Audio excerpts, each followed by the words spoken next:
Bismillahirrahmanirrahim. Alhamdulillahirabbil alamin. Allahumma shalli ala sayidina Muhammad wa ala ali sayidina Muhammad. Assalamualaikum warahmatullahi wabarakatuh. Halo teman-teman, apa kabar? Mudah-mudahan teman-teman selalu dalam lindungan Allah Subhanahu wa taala. Amin ya rabbal alamin. Alhamdulillah, kali ini aku akan sharing lagi pengalaman sholawat dari teman-teman kita. Tapi sebelumnya, buat teman-teman yang belum punya buku ini, jangan pernah lelah dan nikmati setiap sholawat, dan jangan pernah lelah sholawat. Yakinlah semua akan baik-baik aja. Kedua buku ini buku aku. Kalau teman-teman mau beli, teman-teman bisa ke Gramedia atau teman-teman bisa beli ke admin, ini nomor adminnya, atau bisa kalian beli ke Shopee, tanya aja sama admin Shopee-nya apa, atau klik nanti linknya di deskripsi box. Yang punya testimoni sholawat langsung aja kirim ke email aku meliza.arnelia@gmail.com. Kalau bingung cara kirim email gimana, ini caranya. Nah, kamu klik Gmailnya, kemudian kamu klik tulis. Nah, di kepada tuh kamu masukin atau ketik email yang kamu tuju. Email aku meliza.arnelia@gmail.com. Kalau udah, kamu ketik di bagian subjek itu judulnya testimoni, atau dikosongin juga boleh. Nah, ditulis email baru kamu ketik testimoninya. Di situ bisa kirim panjang kayak apa juga bisa. Jadi jangan ngetiknya di subjek ya, karena banyak yang kirimnya di subjek, akhirnya kepotong-potong testimoninya gitu. Gampang kan teman-teman? Kalau udah, kalian klik bagian kanan atas tuh yang warna biru, ada panah ke samping kanan gitu, ada gambar panah ke kanan gitu, itu diklik. Ya kalau itu diklik, itu sudah terkirim. Nanti ada notifnya kok terkirim tuh ya kan? Gampang kan? Dan buat teman-teman yang mau punya tasbih samaan kayak aku, ini aku lagi pakai tasbih Ikibla teman-teman, dan ini tuh di charger gitu ya. Nih, cakep banget. Jadi kita kayak lagi pakai cincin, bukan lagi pakai tasbih. Kalau mau beli langsung aja ke mm.official1. Nah, langsung aja aku akan bacain testimoninya. Ini dari Mbak Mawar di Jawa Timur. Mbak Mawar ini nama samaran ya teman-teman ya. Selamat sore Kak, sebut saja nama saya Mawar. Saya berasal dari Jawa Timur. Saya ingin memberikan testimoni keajaiban sholawat. Kegelapan kehidupan saya dimulai dari meninggalnya ayah saya di tahun 2022 Kak. Tepat sebulan sebelum ayah saya meninggal. Orang tua saya mengajukan pinjaman untuk tambahan modal nikah saudara kandung saya. Dan kemudian berbagai keperluan juga diambil dari pinjaman, misalnya pakai Shopee Paylater dan es pinjam saya. Kemudian ayah saya meninggal tepat 10 hari sebelum saudara kandung saya menikah. Saya merupakan anak pertama, di mana keluarga saya bukan keluarga kaya Kak. Malah cenderung menengah ke bawah, namun itu yang membuat saya tidak pantang menyerah. Saat ayah saya meninggal, saya sedang menempuh S2. Alhamdulillah dari S1 sampai S2 saya biaya sendiri Kak, Masya Allah. Saya mengenal sholawat dari sekolah SD sih. Kebetulan saya sekolah di sekolah dasar Islam, tapi tentu saya amalkan ini karena saya pengen bisa sekolah tinggi dan tercapai. Masya Allah ya, the power of sholawat. Mbaknya ngamalin sholawat karena pengen bisa sekolah tinggi, tercapai. Sekarang lagi kuliah S2, biaya sendiri, nggak ngerepotin orang tua. Masya Allah. Alhamdulillah saya bisa lulus S1 dan S2 pun karena keajaiban sholawat dan doa orang tua pastinya. Saya dari SD ngamalin sholawat Jibril dan Nariyah setelah sholat. Keren banget sih kamu Mbak, Masya Allah. Mulai kuliah baru saya pakai tasbih digital untuk istiqomah sholawat Jibril. Tapi kadang sedikit sekali, misalnya hanya 50-100. Banyak hal sebenarnya sudah pernah saya rasakan berkah sholawat. Mulai dapat barang-barang yang dipengen dan lain-lain. Hanya batin aja, barang yang tak pengen ada, barang yang dipengenin tuh ada, Masya Allah. Namun di tahun 2022 itu mungkin Allah sedang rindu dan sangat sayang sama saya ya Kak. Dan mungkin Allah ingin saya jadi pribadi yang jauh lebih kuat sehingga saya diberikan ujian itu. Pasca ayah meninggal, saya harus menanggung beban itu semua. Bahkan saya harus juga menanggung hutang-hutang ayah saya. Karena saya bukan dari keluarga mampu, tentu tidak banyak saudara yang membantu. Silih berganti orang menagih hutang. Alhamdulillah saat itu saya bisa membayar, walau pada akhirnya ya gali lubang tutup lubang. Acara 7 hari, 40 hari, sampai setahun juga saya yang menanggung. Belum lagi biaya nikah saudara saya, karena tidak ada resepsi, tentu tidak ada rame-rame. Sedangkan souvenir dan lain-lain sudah dibeli. Mau nggak mau ya harus ikhlas, berharap balik modal awalnya, tapi takdir berkata lain. Kadang matematika Tuhan sama kita beda ya Kak. Setelah menikah dia tidak bekerja, nyari kerja tidak dapat. Saya harus membiayai kehidupan ibu saya, hutang-hutang, biaya S2, dan biaya saudara saya. Dan mau tidak mau saya harus pinjol kak, karena BPKB motor saya juga sudah ditaruh di bank sebelum ayah saya nggak ada. Cicilan baru berjalan 2 bulan, ibu saya juga ada cicilan seninan kak. Di total hutang saya menyentuh puluhan juta. Saya nggak pernah berani menghitung lengkapnya, takut stres sekali. Dan pada akhirnya bulan puasa 2023 saya melihat video Mbak Mel. Saat itu saya pengen cari amalan yang bisa melunasi hutang, rasanya udah pengen mati soalnya. Saya melihat berbagai video Mbak Mel selalu mengingatkan agar kita rajin ibadah dan benerin sholat. Dan alhamdulillah sholat adalah wajib hukumnya, jadi pasti tak laksanakan kak. Saya juga selalu rutin tahajud, puasa Daud, sholawat, tapi nggak banyak. Duha, dalam hati saya saat itu gini, saya udah ngelakuin itu semua tapi kok saya diberi ujian begini.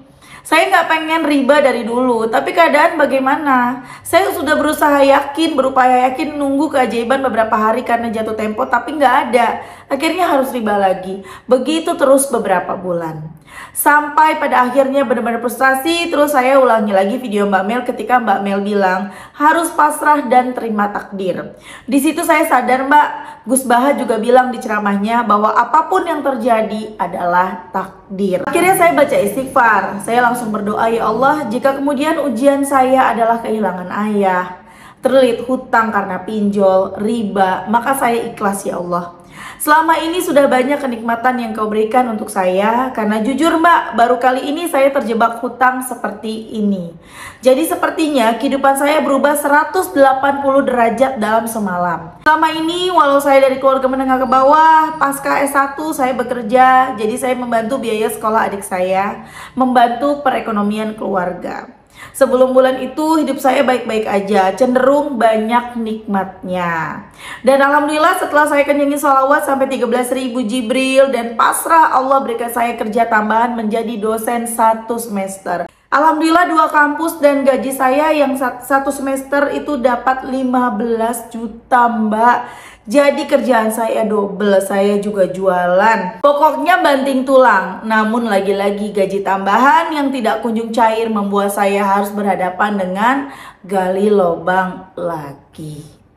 Namun setiap saya pasrah, alhamdulillah ada yang bantu Mbak. Sampai bulan Oktober kemarin saya dicaci maki pinjol, ditagih sana sini, saya tapi tenang. Tetap sholawat, saya nonaktifkan notifikasi telepon saya sampai beberapa hari. Nangis pastinya udah beberapa hari tidak ada jalan keluar. Akhirnya ya pasrah aja, saya udah nggak ada uang dan bingung minjem siapa. Akhirnya 4 hari setelah jatuh tempo, baru Allah kasih saya keajaiban dengan mencairkan honor ngajar saya. 15 juta dapat ya, alhamdulillah.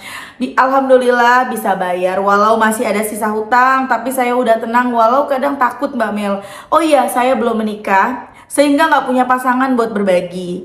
Sempat dekat sama orang tapi orang tuanya nggak setuju karena saya banyak tanggungan dan anak yatim. Jangan khawatir Mbak, anak baik ya, anak soleha, ngebantu keluarganya, ibadahnya rajin, nanti dapat jodohnya yang terbaik dari Allah.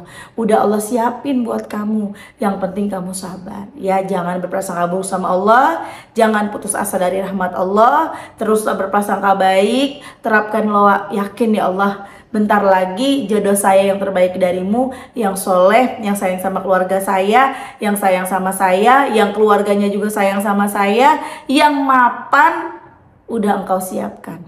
Gitu ya. Lanjut, sekarang pinjol saya tinggal 3 aplikasi setelah 8 aplikasi. Kemudian cicilan seninan orang tua saya juga sudah tinggal 7, cicilan awalnya 37. Dan BPKB motor saya lunas walau harus hutang riba lagi, karena kalau tidak dilunasi bunganya membengkak jadi 6 juta. Dan jika dilunasi hanya 3 juta. Jadi saya beranikan hutang riba lagi karena harus dibayar hari itu juga. Sedangkan sudah berdoa tapi belum ada jalan.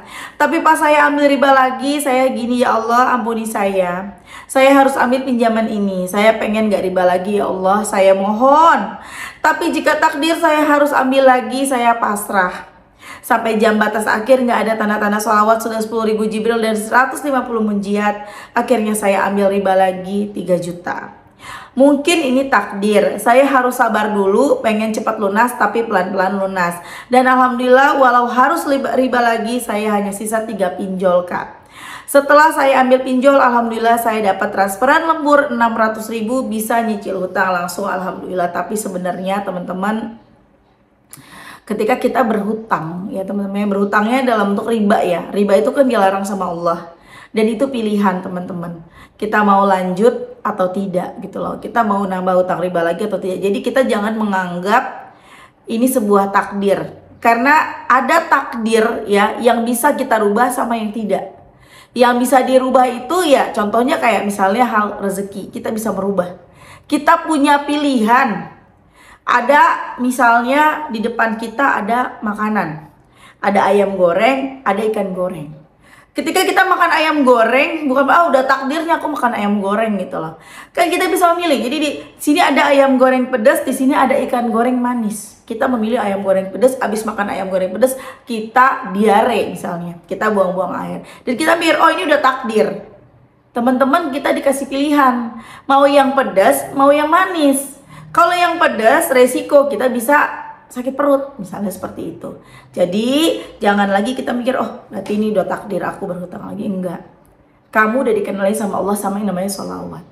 Andai kamu, aku akan menyalahin mbak ya, andai mbaknya mau bersabar lagi, walau udah terjepit ya, udah terpojok, ngomong mah gampang Mbak Mel gitu ya. Tapi mbak, kamu udah tahu sholawat. Andai kamu bisa membaca sholawat itu lebih banyak lagi, misalnya munjiat semalaman kamu nggak tidur, kamu baca munjiat, atau kamu bangun jam 2 tahajud, setengah 3 tahajud, kamu baca munjiat, kejar 500.000 munjiat, itu pasti ada jalan. Dan memang biasanya pertolongan itu pas udah di ujung, udah mentok, itu datang tuh pertolongan, biasanya begitu ya. Cuman karena mbak memilih ya udah riba lagi, ya udah. Dan itu bukan takdir, maksudnya bukan yang udah Allah takdirkan kita jadi berhutang, nggak kelar-kelar teman-teman. Jadi ini mbaknya naruh BPKB motor ya, pinjem, biasanya pinjem ke leasing gitu ya, naruh BPKB, totalnya 6 juta ya kan. Nah mbaknya pinjam lagi nih, pinjam lagi, buka riba baru lagi ya, berarti kan bukan 3 juta mbak, bener gak sih? Buka riba baru, ngutang lagi untuk nutup utang. Jadi nutup utang pakai utang seperti itu kan ya. Tuh ya, jadi bismillah, pelajaran nanti ke depannya jangan lagi nutup hutang pakai utang karena nggak selesai. Ya, lanjut ya, aku akan baca lagi. Saya tetap sholawat Mbak Mel biar bisa lunas. Makasih Mbak Mel karena video-video Mbak Mel saya belajar pasrah dan ikhlas. Membahas riba ya Mbak, kadang saya berpikir bahwa ada beberapa pejabat saya yang kaya. Mereka punya utang riba cicilan motor dan mobil tapi tetap kaya. Malah ada yang awalnya kabit jadi kabis, rumah 1 lunas, ambil rumah 2 lunas. Malah pengusaha besar di kota saya ambil bank juga usahanya banyak, tetap laris. Kadang saya bingung di situ Mbak. Tapi jujur Mbak Mel, saya nggak mau riba, capek banget. Jika saya bisa memilih dan ada jalan keluar saat itu, saya memilih tidak riba. Saya kangen hidup saya yang dulu tanpa cicilan. Dan Mbak Mel, kadang saya nggak memahami kenapa orang kaya walau riba tetap kaya. Mungkin apa di amalannya sodako yang banyak, jadi mereka walau riba tetap, tapi banyak sodakonya, apalagi untuk anak yatim. Oh iya, untuk teman-teman yang merasa sendiri, bukan dari keluarga berkecukupan, nggak punya warisan, atau bisa dikatakan nggak punya, jangan menyerah, pasrah aja, nikmati aja ujian dan anugerah Allah, karena dari situ kita banyak belajar. Kalau ada tagihan, sholawat aja, ikhlas dan pasrah. Dan Masya Allah, itu tadi testimoni dari Mbak Mawar di Jawa Timur. Mbak Mawar bingung ya, suka bingung ya, kenapa sih orang kaya ngeriba kok tambah kaya, modalnya dari riba kok malah berhasil, malah sukses, malah laris, rumahnya riba lunas, riba 2 lunas, kok bisa sih? Kok giliran aku baru ngeriba berapa juta doang, nggak nyampe ratusan juta, kok kayaknya malah rezeki seret ya, usaha macet, kok bisa begitu sih? Teman-teman, harusnya kita bersyukur. Kita baru ngutang sedikit, baru ngelakuin kesalahan dan dosa sedikit, ibaratnya ya, baru ribanya jutaan, belum ratusan juta, tapi udah ditegur sama Allah. Itu tanda Allah sayang sama kita. Kasih sayang Allah bukan berarti kita harus jadi orang kaya. Teman-teman, bukan berarti kita yang miskin, maaf. Bukan berarti kita yang hidupnya susah, hidupnya pas-pasan. Allah nggak sayang, enggak. Allah sayang sama kita. Karena itulah Allah memberikan kita ujian. Lebih baik kita diujinya sekarang nih, masih di dunia, masih ditegur sama Allah. Ilustrasinya begini. Ketika orang tua ya marah sama anaknya ngelakuin kesalahan, dimarahin, diomelin, dikasih pelajaran, ya dikasih hukuman. Misalnya anaknya ketahuan, misalnya dibilang nggak boleh minum es, malah minum es karena kan posisi dia lagi sakit, misalnya dibilang yang minum es, dia minum es, dimarahin tuh. Habis dimarahin dikasih hukuman, nggak dikasih jajan selama 1 minggu. Itu karena apa? Karena orang tua masih sayang sama anaknya.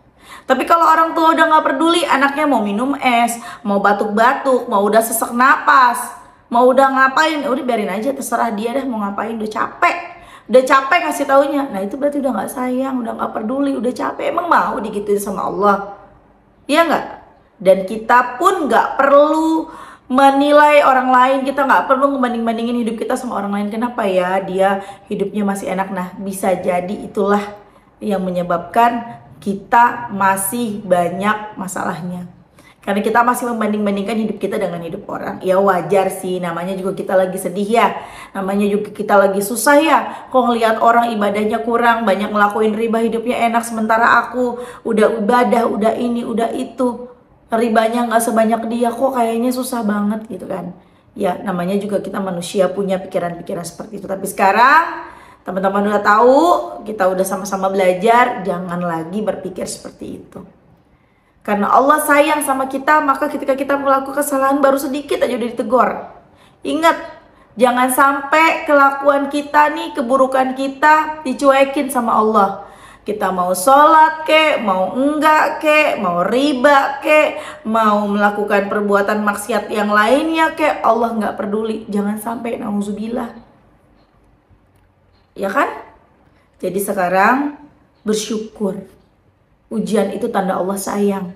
Ujian itu menguatkan kita. Ujian itu membuat kita jadi orang yang lebih baik lagi. Beda loh, anak yang terlahir ya, yang hidupnya tidak berjuang dengan anak yang berjuang, itu beda banget. Anak-anak yang berjuang, yang dari kecil itu ngerasain susah ya. Susah itu tidak harus dia susah itu tidak harus dia orang menengah ke bawah. Tidak harus selalu dia orang susah, enggak. Dalam arti gini, ada orang tua yang mampu gitu ya, ada orang tua yang mampu tapi dia mendidik anaknya untuk yang nggak apa-apa dienakin gitu loh. Ada anaknya dimana harus ngerasain kepengen apa, dia harus berjuang dulu. Jadi beda teman-teman, ketika kita hidup dari kecil terbiasa berjuang, gedenya beda. Apalagi orang yang udah memang hidupnya susah, keuangannya susah, makannya susah.